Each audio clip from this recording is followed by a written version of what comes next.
Guys welcome back to my channel. आज हम लोग एसएससी और यूपीएससी के कुछ करंट अफेयर्स के टाइप के कुछ क्वेश्चंस करेंगे। तो जो पहला क्वेश्चन है वो है first solar model village in Himachal. तो हिमाचल प्रदेश में कौन सा फर्स्ट सोलर मॉडल है? तो देखते हैं ऑप्शंस क्या है। पहला ऑप्शन है मलाना, दूसरा ऑप्शन है स्पीति, तीसरा ऑप्शन है राजा खास और थर्ड ऑप्शन है शिमला प्लेस होल्डर। और लेट्स सी इसका आंसर क्या होगा। इसका आंसर होगा राजा खास। तो जो राजा खास है वो कंगरा डिस्ट्रिक्ट में हुआ है और ये पीएम सूर्य घर मुफ्त बिजली योजना के थ्रू किया गया है। और इसमें होगा क्या कि 1 करोड़ के आसपास का अमाउंट इसमें इन्वेस्ट होगा। ये किसके थ्रू हो रहा है? पीएम सूर्य घर मुफ्त बिजली योजना। तो इसका ऑप्शन है ऑप्शन नंबर सी।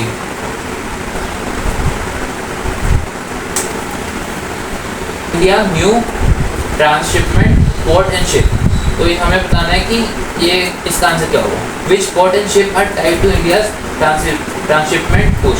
तो जो पहला ऑप्शन है वो है मुंद्रा एवरेस्ट।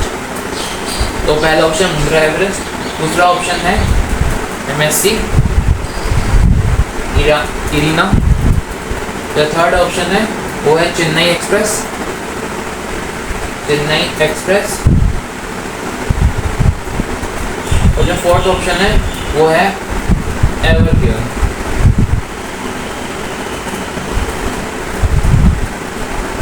और साथ में यहाँ हम लोग ट्रांसशिपमेंट की बात हो रहा है पोर्ट और शिप की।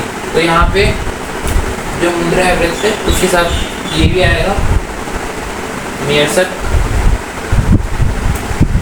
और जो एमएससी इरीना है उसके साथ विजिंगटन भी आएगा।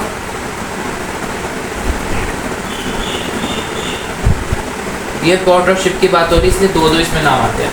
और जो थर्ड ऑप्शन है चेन्नई के साथ कोलंबो भी है और जो लास्ट ऑप्शन है उसमें बेंगलुरु भी है। बेंगलुरु नहीं बेंगलुरु। तो लेट्स इसका आंसर क्या होगा। उसका आंसर होगा ऑप्शन नंबर बी, जो ये है ब्रिजिंगम पोर्ट। वहाँ पे एमएससी इरीना वह जो वर्ल्ड का सबसे ज़्यादा जो बड़ा कंटेनर है ना, ये यहाँ पे होता है। इसका आंसर है option number B, MSC Irina विरगिंगम। What was operation Abhyas. तो ऑपरेशन अभ्यास क्या है? पहला ऑप्शन है इंडिया मंगोलिया नेवल ड्रिफ्ट। अब जिसको ज्योग्राफी का आइडिया होगा वो आराम से इसका आंसर दे देगा क्या होगा। दूसरा ऑप्शन है national wide civil defence mock drill. National wide civil defence mock drill. जो थर्ड ऑप्शन है वो है anti submarine exercise. Anti submarine exercise. और जो फोर्थ ऑप्शन है वो India's cyber defence drill. India's cyber defence drill. तो इसका आंसर बहुत ज़्यादा आसान है।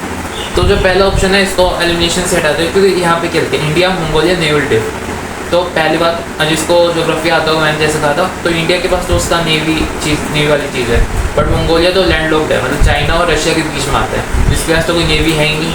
कुछ वैसे उनके पास लेक भी ऐसा नहीं है, माउंटेन्स ही सब। तो ये तो ऐसी पॉसिबल ही नहीं है चीज़, तो ये तो ऐसी गलत हो गया। और 3 ऑप्शन और देख लेते हैं। जो ये दोनों ऑप्शन है एंटी सबमरीन एक्सरसाइज और इंडिया साइबर डिफेंस ड्रिल, ये दोनों के कुछ अलग नाम है, तो ये तो ऐसी नहीं है। और जो ऑप्शन नंबर बी है national wide civil defence mock drill, इसका आंसर ये होगा। और ये इसका आंसर ये इसलिए क्योंकि ये 244 डिस्ट्रिक्ट्स में इसको किया गया और साथ में इसमें ब्लैकआउट और इवैक्यूएशन ड्रिल्स भी इसमें करवाए जाते हैं। इसका answer option number B. Which country does India conduct nomadic elephant 2025? तो लेट्स सी क्या होगा इसका। ऑप्शन पे देख लेते हैं रशिया, ऑप्शन बी है मंगोलिया, ऑप्शन नंबर सी है यूएसए, ऑप्शन नंबर डी है जापान। तो जो इसका आंसर होगा वो होगा ऑप्शन नंबर बी मंगोलिया। ये क्यों होगा? क्योंकि ये इंडिया और मंगोलिया का जो मिक्स्ड है, मिक्स एक्सरसाइज है इंडिया और मंगोलिया का, जो 31 मई से लेके 30 जून तक हुआ था मंगोलिया के कैपिटल में, इसलिए इसका आंसर ये है ऑप्शन नंबर बी। क्या आ जाते हैं वो है नेटो टारगेट, मतलब किस चीज़ के ऊपर, पहले मैं बताता हूँ। ये है NATO target set at Hague summit 2025। तो इसका क्वेश्चन देखते क्या है, what was the revised defence spending target set at the Hague summit. तो लेट्स सी इसके ऑप्शन क्या होंगे। पहला है 2% ऑफ जीडीपी, जो सेकंड ऑप्शन है वो है हमारा 4%, थर्ड है वो है 5%, जो मतलब थर्ड है 5%, 5%, और जो फोर्थ है वो है 10% ऑफ जीडीपी। तो जो इसका आंसर है वो होगा जो पहले मैं बता, इसका आंसर क्या है, ऑप्शन नंबर सी है 5% ऑफ जीडीपी। तो नेटो ने क्या किया, उन्होंने अपना इंक्रीज कर दिया जीडीपी 5% जीडीपी बाय 2035, मतलब कि अभी उनका 3.5 है अभी, हमारे सारे यूरोपियन कंट्रीज का जो नेटो वाला ग्रुप है उसमें और उनका 3.5% से ग्रो हो रहा है। तो वो चाहते हैं कि 1.54 हो जाए, वो उनका टारगेट है 2035 तक।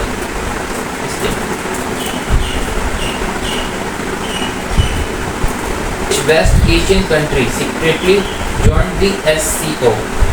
तो लेट्स इसका देखते क्या होगा। ये पहला ऑप्शन है, सऊदी अरेबिया,